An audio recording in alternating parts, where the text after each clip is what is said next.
first. The other knee is just kind of here as support. And like the quad release, if you haven't watched that one, I'll tag it at the end. We are just going to sit on this position. So it's really, oh, dang. I went on a big run today. Hey guys, welcome into your hamstring release. Why do we need to do this? Hey, first of all, if you are someone that has lower back pain, tightness, that is either infrequent or pretty chronic, this is going to be beneficial for you. I just like to touch on that because this can solve a lot of low back tightness just like that with routine use of these releases.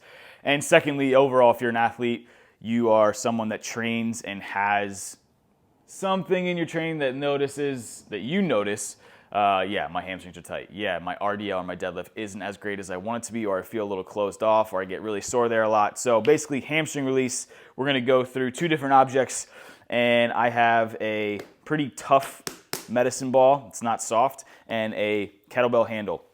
What we're gonna do is place the pinpoint of the object, either one you use, right at the seam where your hamstring meets the bottom of the glute. So I'm going to show you the left one on the kettlebell first. The other knee is just kind of here as support. And like the quad release, if you haven't watched that one, I'll tag it at the end. We are just going to sit on this position. So it's really, oh, dang. I went on a big run today, and I haven't been doing this as routinely as I've needed to.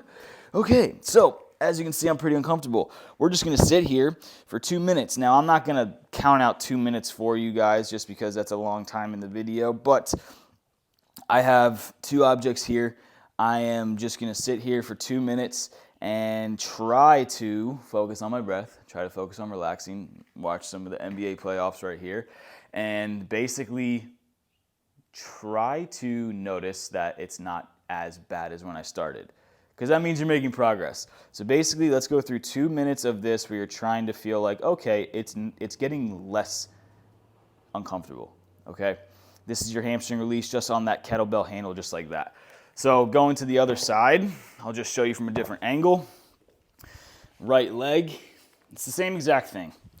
This object won't be as bad. Obviously, that kettlebell handle is pretty gnarly, but I can still get in there and get a little uncomfortable with the ball. So this is probably your beginner stage if you haven't done this yet, or if you just don't want to brutally annihilate your hamstring and scream like a little baby. But this is still getting in there right in that spot. And this is actually a little more favorable for me trying to find a different spot that might have that thumping, that snapping going over the hamstrings, because there are 3 hamstrings.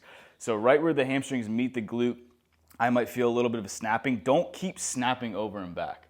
I actually want you to focus on just sitting on one area and making some progress with that area of, okay, I'm holding for a few minutes, like I said, 2 minutes, and it's not as bad as when I started. That means you've made some progress. Then, obviously, you can use a test just by bending over and touching your toes to see if that feels a little bit better. But that is your hamstring release. Check out the quad release if you haven't. This is a great pairing to do both quad and hamstring, obviously, just to round out that leg meeting into the hip, knee, lower back, freeing up some pain or tightness in those areas. Work in the hamstring, work in the quad release together as a pairing, and that'll make a really, really big difference with how your body's feeling Monday through Sunday.